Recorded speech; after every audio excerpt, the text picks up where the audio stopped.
dan dikasih pin ATM. Saking percayanya nih, emang dapat uang banyak banget, sur gitu kan ya. Soal uangnya bener-bener habis, dikuras cuman disisai 50.000.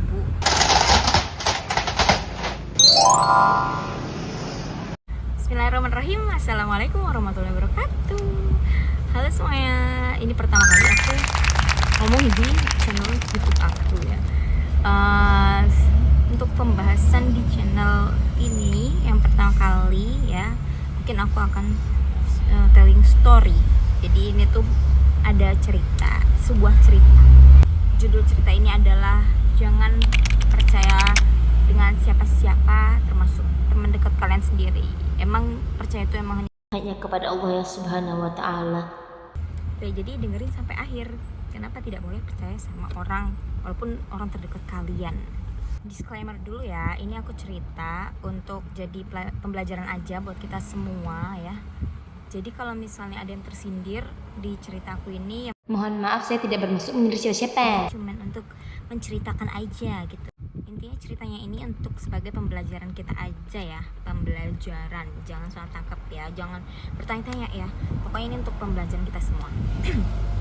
Jadi suatu hari di suatu kampus, jadi di kampusnya ini dia tuh emang bersistem asrama ya. Nah di kampus ini karena dia bersistem asrama, tentu ada peraturan-peraturan yang harus ditaati. Salah satunya adalah tidak boleh membawa kendaraan sendiri ya. Tapi kalau misalnya bawa sepeda gitu boleh, sepeda aja. Jadi suatu hari ini di tahun 2018 atau 2019 ada seseorang, mereka itu emang sudah berteman lama, teman lama ya. Intinya tuh jadi mereka berdua ini berteman lama sekali. Sebenarnya banyak temennya, cuman ya udah teman lama. Dia udah berteman dari SMA. Jadi ketika itu dia tuh maba di tahun 2018 2019 itu atau 2019 itu dia tuh maba. Nah, waktu itu mereka itu emang sudah kenal lama, dari pertama kali masuk SMA emang sudah kenal. Nah jadi tentu saja mereka saling percaya kalau misalnya udah temen sedekat itu, sudah berapa tahun itu, bertahun-tahun itu temenannya, walaupun gak bestie banget tapi kan kayak tau lah sifat masing-masing ya, karena juga setelah itu mereka di asrama gitu, di kampus asrama. Nah ketika itu si temennya itu anggap aja namanya Caca dan Cici. Nah si Caca itu dia punya sepeda kan. Nah pagi itu si Caca itu kan masih ya udah pagi-pagi masih mager-mageran. Nah si Cici itu mau minjem sepedanya si Caca. Jadi si Cici itu pergilah ke kamar Caca untuk minjem sepedanya. Akhirnya dipinjemin lah sepedanya kan. Si Caca ini akhirnya minjemin lah sepedanya ke si Cici dengan bukan syarat sih, dengan itu permintaan sedikit lah. Kalau misalnya mau keluar mau nitip uang dong gitu kan, mau kemana gitu kan, pasti tanyain kan mau kemana gitu. Kalau keluar mau nitip uang gitu ya, karena mahasiswa tuh malas buat keluar ya, karena juga ke ATM tuh jauh, harus naik sepeda dulu. Akhirnya si Caca itu nitip uang ke si Cici, nitip uang kan. Nah karena emang saking percayanya, akhirnya nitip uang dikasih kartu ATM. Waktu itu kan masih kartu ATM ya, dan dikasih pin ATM. Saking percayanya nih sama temennya si Cici ini, Caca itu percaya banget sama Cici, jadi dikasih ATM-nya sama pinnya, kartunya, karena emang saking percaya, dan juga emang sudah kebiasaan masih susana, sudah pada males-males sekali ya. Pergilah si Cici ini, udah tuh Caca tidur lagi. Si Cacanya tidur lagi, si Cici pergi bersepeda kan, sama bawa ini kartunya kan. Nah nggak lama itu kan selesai, si Cici ini bersepeda, balikin lah kunci sepedanya. Jadi sepeda itu ada kunci ya, jangan bilang motor aja ada kunci, sepeda juga punya kunci. Jadi dibalikin lah kuncinya sama ATM-nya sama uangnya. Jadi uangnya udah diambilin kan sama si Cici. Akhirnya Caca, ya makasih ya. Ya aku juga makasih ya udah minjemin sepeda kayak gitu kan. Udah selesainya masalahnya hari itu. Akhirnya ya udah mereka bubar gitu, udah nggak ada cerita apa-apa, kuliah seperti biasa. Nah keganjalan ini muncul setelah 2 hari kemudian. Kenapa? Jadi anggap aja 2 hari kemudian itu ada temennya si Caca. Ini orang lain lagi ya, bukan Cici ya, temennya si Caca. Jadi ini teman dekatnya Caca juga, cuman yang lain gitu, tapi nggak sedekat si Cici ini. Ya intinya temennya Caca lah. Ya temennya Caca. Nah temennya Caca itu bilang, anggap aja temen Caca tuh namanya Cici. Namanya Cici. Si Cici itu bilang ke Caca kan, ibumu bilang ngechat aku katanya, kamu ngambil uang banyak banget katanya. Hah?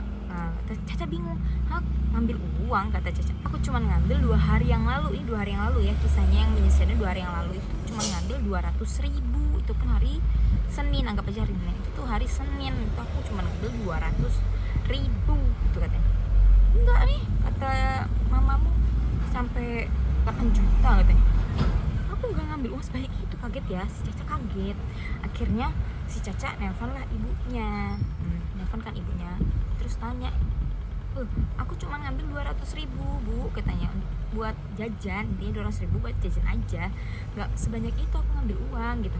Lah ya ini hari apa gitu, sebelum hari Senin itu kamu ngambil, intinya kamu ngambil berturut-turut. Nah soalnya kan masuk ke SMS banking ibunya si Caca kan, berturut-turut nih. Yang pertama ambilnya 5 juta di jam segini sama 3 juta di jam segini.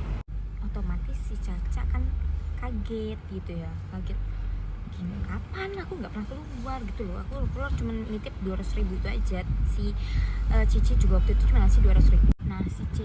Nah si Cici yang temennya Caca itu yang di chat sama ibunya tuh nyuruh si Caca buat cek kartunya itu, kartu ATM-nya itu masih ada nggak di lemari gitu kan. Akhirnya dicek lah sama si Caca ke lemari, ternyata kartunya hilang. Padahal dia tuh selalu nyembunyiin benda-benda berharga itu di belakang buku, intinya tempat tersembunyi. Pas dia lihat dompetnya udah nggak ada kartu ATM-nya lagi, kartu ATM-nya udah hilang. Nah situ mantap. Akhirnya manggil si Cici itu ke tempat, ke ini kan, ke lokasinya si Caca. Ditanya tuh lagi nelfon karena si Cacanya masih nelfon ibunya kan. Cici datang terus sambil ngomong gitu di depan Cici, mata Cici sambil telepon ibunya, kamu kemarin ngambil uang, karena masih percaya banget si Caca ini, kamu kemarin ngambil uang 200.000 kan? Iya 200.000, sumpah aku cuma ngambil 200.000, kata si Cici kayak gitu. Si Caca masih percaya, ya Allah ini siapa yang ngambil uang gitu kan, sambil nelfon ibunya, ini siapa yang ngambil uangnya ya gitu. Intinya tuh uangnya tuh sebenarnya untuk bayar UKT ya, untuk bayar UKT-nya si Caca, makanya banyak. Untuk siapa yang ngambil uangnya ya, ini kalau ketahuan orangnya pasti orangnya dikeluarin gitu, pasti orangnya masih orang sini lah, nggak mungkin lah hilang tiba-tiba di ATM ya nggak sih. Akhirnya sudah tuh teleponnya si Caca, nanti telepon ibunya, akhirnya ngobrol sama si Cici. Akhirnya nanya kan si Caca ini ke Cici, kamu beneran nggak lihat, kamu kemarin keluar sama siapa gitu kan, katanya kamu keluar sama siapa, agak aja keluarnya sama Caca. Nah si Caca ini dulu katanya pernah punya riwayat suka ngambil barang orang, makanya dia tuh udah seuzon, si Caca tuh seuzon sama si Caca. Cici bilang aku keluar sama si Caca gitu, kamu keluar sama si Caca gitu. Iya tapi tuh kemarin masuk gak si Cacanya, kata Caca kan, masuk gak ke ruang ATM? Iya masuk gitu. Ngintipin gak, kata si Cacanya kan, ngintipin gak? Nggak tahu sih ngintip atau enggak, kata Cici. Yang jelas ya di belakang aku, tapi nggak tahu ngintip apa enggak, kata Cici kayak gitu. Kayak bingung ya si Caca, bingung gimana sih, panik. Udah merantau kan si Caca ini, kuliahnya merantau, karena makanya di asrama, karena dia merantau kan. Intinya dia bingung siapa ya gitu, coba pelakunya kalau kayak gini pasti yang tahu PIN, tapi nggak mungkin kamu gitu kan. Si Caca ini saking percaya dan percaya banget sama si Cici 100%, nggak ada seuzon sama sekali, dia malah seuzon sama si Caca.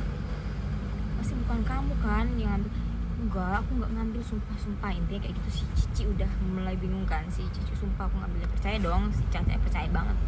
Udah kan, akhirnya si Caca nggak nemuin Cici, dia benar-benar full seuzon sama si Caca yang pernah punya riwayat suka ngambil barang orang.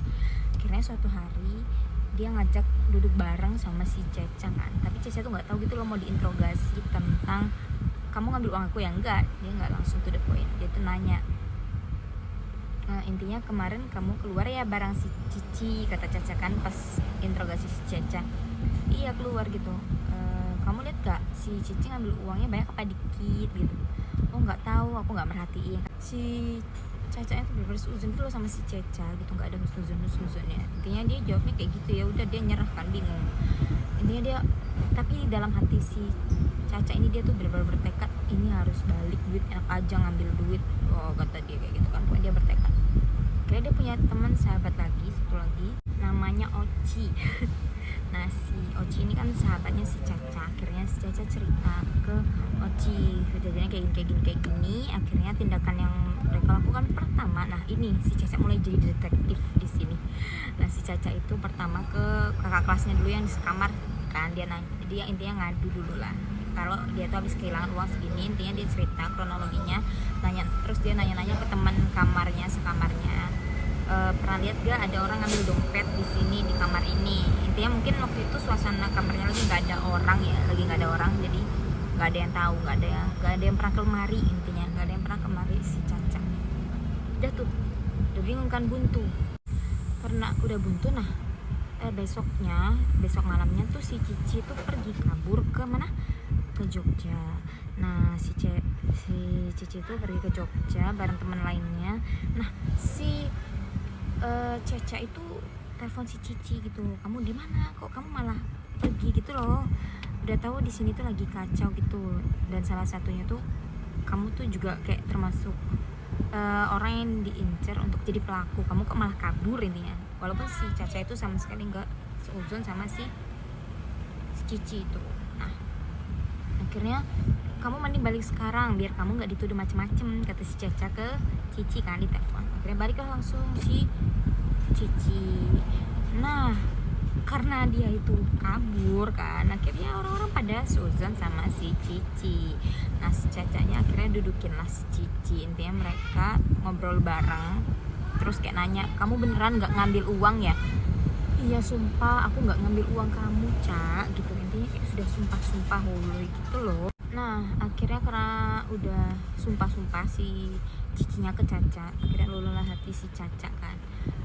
Si Caca ini bingung lagi kan, akhirnya dia kesana kemari buat cari info dengan apa, dengan rekening koran, terus bukti-bukti yang ada di ibunya si Caca, yaitu kayak kapan dia ngambil uangnya, tanggal berapa, jam berapa, detik berapa, kayak gitunya. Akhirnya dia cetak rekening koran, sampai dia tuh juga cetak rekening korannya si Cici ya, takutnya dia si malingnya ini dia seuzon sama si Cici, takutnya si Cici itu transfer mungkin ke rekening dia atau gimana. Ternyata enggak, ternyata dia nggak transfer rekeningnya. Nah suatu hari ketahuannya itu di SMS bankingnya itu tulisannya intinya ke warung depan, anggap warung Mega namanya. Nah ke warung depan asrama tuh, karena ada tulisannya warung Mega itu, akhirnya si Caca dan Oci itu pergilah ke warung depan itu kan. Dia tuh kan pertamanya tuh sebelum ke warung Mega itu dia tuh ngecek di bank yang dekat dengan asramanya itu kan, dekat itu. Dan itu tuh emang karena di rekening SMS bankingnya itu ditulisin dia ngambil di situ, ternyata dia ngambilnya di situ 5 juta, dan emang limitnya tuh 5 juta per hari kan. Akhirnya dia ngambil di warung Mega ini untuk yang ngecek kedua. Nah warung Mega ini dia itu jadi ngambil dari ATM tuh buat ngambil cash di warung Mega, gitu loh, numpang transfer terus ngambil cashnya dia ke warung Mega ya, jadi namanya nggak keluar, ini tuh dia transfer kemana. Nah ya akhirnya si Caca nanya ke warung Meganya ini, Pak ini ada nggak nama-nama anak-anaknya yang suka ngambil uang cash di sini. Nah pas dilihat ternyata bapaknya cuma nulis tanggal sama jam, nama anaknya nggak ditulis ya, jadi buntu lagi deh si Caca. Tapi tenang aja, si Caca di sini dia nggak nyerah ya. Jadi si Caca tuh walaupun buntu lagi, dia tuh berpikir keras lagi. Akhirnya, tapi dia tuh posisinya tuh emang belum seuzon sama sekali sama si Cici. Dia sama sekali nggak seuzon sama si Cici. Dia kayak nyari aja, nggak tahu siapa. Dia tuh belum tahu siapa sasarannya. Tapi si Oci temannya Caca ini dia tuh sudah mikir, dia tuh udah sangat seuzon gitu loh. Dia intinya berpikir sangat logis ya, nggak mikir perasaan. Si Oci ini dia memang nggak mikirin perasaan lagi. Dia tuh bilang ke Caca, udah ini fix si Cici, kata si Oci gitu. Terus Caca tuh kayak nggak percaya itu, nggak mungkin lah gitu, dia loh baik intinya, karena Cici tuh emang orang baik gitu loh, dia nggak ada riwayat aneh-aneh, emang orang baik gitu. Terus kayak Caca tuh nggak mungkin lah dia lo baik, si Oci ya udah terserah gitu kalau mau dicari lagi, kalau menurut aku sih dia pelakunya, kata si Oci gitu kan. Nah udah tuh suatu hari dia tuh kan sebelum keluar tuh biasanya suatu ke satpam dulu ya, laporan nama-nama yang keluar tuh siapa aja. Akhirnya mereka tuh pas nulis laporan nama mereka habis keluar ya ke bank, si Oci sama si Caca dilihat ada nama Cici di tanggal dia kehilangan uang, dan itu dipukul kayak diperkirakan dia tuh kayak jalan dari asrama ke bank gitu deh, kayak pas gitu loh menitnya. Dan misalnya dari asrama ke bank tuh 5 menit, nah 5 menit kemudian uangnya tuh hilang. Nah itu lah, itu di situ dia baru si Caca sadar, loh kok pas ya gitu, intinya kayak sadar gitu loh, kok pas ya gitu. Dan setelah uangnya hilang dia tuh kan balik ya, dan waktu pulang lagi kan ke asrama dia harus lapor lagi ke satpam kalau udah pulang, dan itu tuh ada tulisannya dia tuh pulang jam seberapa, dan itu pas sama kayak kalau diperkirakan dari toko Mega ke asrama itu pas gitu loh sama menitan di laporan satpam. Nah disitulah si Caca tersadar dan dia mulai seuzon sama si Cici, baru seuzon. Si Oci kayak dibilang dari kemarin tuh pasti si Cici. Caca tuh kayak kecewa banget, tapi dia udah mulai seuzon, tapi dia ngorek bukti kan, dia nggak mungkin main tuduh aja, dia ngorek bukti akhirnya si Caca. Nah ngorek buktinya tuh gimana, akhirnya dia ke kakak kelasnya kan, emang ke bagian disiplinnya, ke BEM-nya gitu kan, iya ke BEM-nya, kayak bilang ke kakaknya yang bagian disiplin, intinya dia tuh punya masalah gini, akhirnya dianterin lah sama ke kakak disiplin ini ke bank buat minta tolong liatin CCTV. Nah di CCTV itulah kelihatan dipukul coba tolong liatin mbak, dipukul segini gitu intinya. Pasti dia dipukul segitu, ternyata si Cici emang ambil uang banyak banget, sur gitu kan ya, 5 juta ya, walaupun nggak begitu banyak intinya ya, untuk masih sumur itu kan 5 juta lumayan banyak ya, apalagi untuk bayar UKT. Sur ngambil uang banyak lumayan gitu kan. Nah dia itu keluar sama temennya yang lain. Nah temennya yang lain bukan si Ceca bukan. Nah intinya si Cici itu keluar sama temennya yang lain. Nah disitulah baru ketahuan, astagfirullahaladzim, si Caca baru sadar, astagfirullahaladzim ya Allah kok bisa sih gitu, aku udah sepercaya itu. Nah itu udah ketahuan tapi belum dipanggil si Cicinya. Akhirnya pas pulang dia karena masih belum buktinya tuh sudah ada di rekaman, atau kan nggak boleh diambil kan rekamannya di bank ya, udah dilihat juga sama kakak disiplinnya. Akhirnya dia pertama-tama dia tuh manggil temennya dulu, temen keluar yang waktu ngambil uang itu, dia tuh manggil, anggap aja nama temennya Eza ya. Nah dia manggil Eza yang keluar sama si Cici ketika dia ngambil uangnya, narik semua uangnya si Cici itu. Nah ketika Eza dipanggil sama si Cici ya, itu kayak Cici udah bekerja sama si kakak BEM bagian disiplin itu. Tapi sebelum dipanggil si Cici itu nanya dulu ke Eza, kemarin kamu sama si Cici jalan kemana? Kata si Eza, kami cuman ini kok ngambil uang doang. Oh ngambil uang di mana? Di bank, terus ke warung Mega. Nah sudah tuh, udah pas tuh kronologinya kan, alibinya udah pas kan. Akhirnya si Caca itu kayak udah sudah fix ini si Cici sih katanya, kayak udahlah gak ada yang dihusnuzonin lagi. Si Caca tuh nanya ke Eza, kemarin si Cici ngambilnya banyak gak? Eza itu nggak tahu ya, nggak lihat, intinya kayak ya udah nggak tahu, aku cuma nemenin aja kata Eza. Akhirnya Eza masuk kan, dipanggil sama bagian disiplin BEM-nya itu, intinya juga dikorek informasi sembari dia diinterogasi. Akhirnya si Cici itu dipanggil. Akhirnya Cici dipanggil itu kayak udah mulai agak malu tapi belum mau ngaku. Si Cici namanya juga ya, tahu kan apa, pencuri itu ya, tidak mau ngaku ya.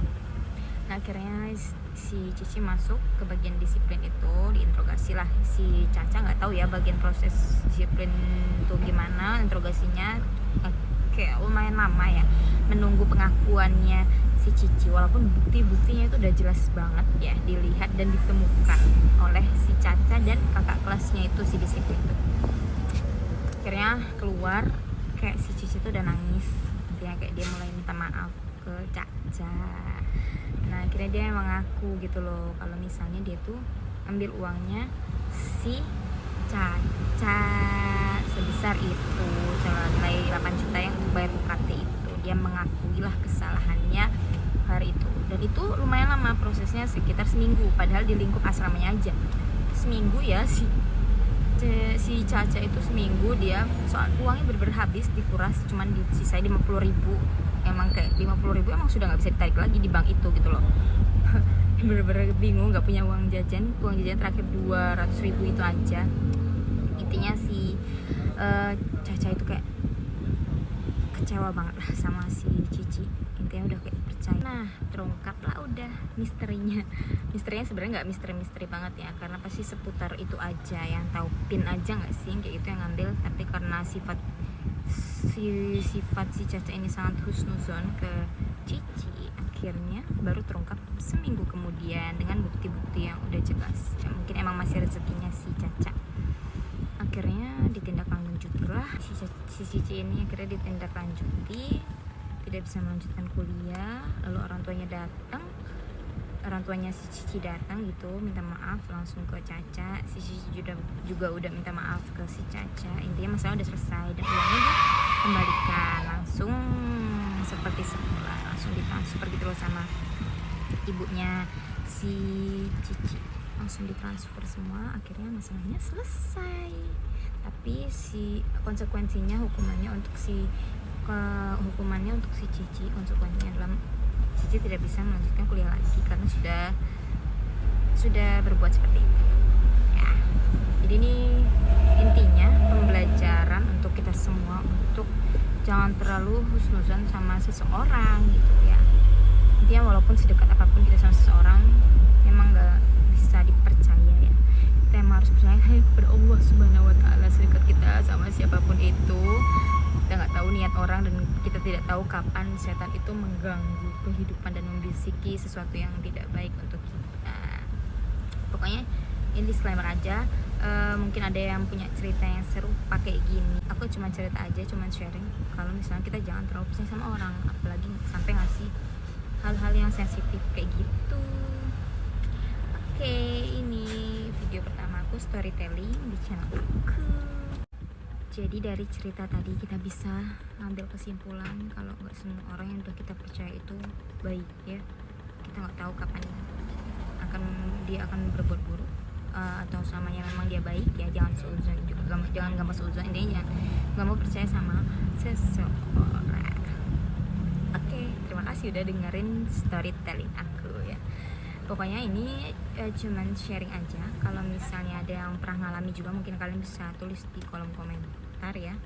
Kalau pernah ada yang ngalamin hal yang kayak gini, yang serupa, tapi mungkin bukan teman sama siapapun itu ya, kerabat atau mungkin sama intinya orang-orang yang kalian percaya, kalian bisa kirim pengalaman kalian ke kolom komentar. Oke, semoga dengan video ini kita bisa mengevaluasi diri kita. Terima kasih udah dengerin sampai akhir. Assalamualaikum warahmatullahi wabarakatuh. Kita ketemu lagi. Entah kapan itu.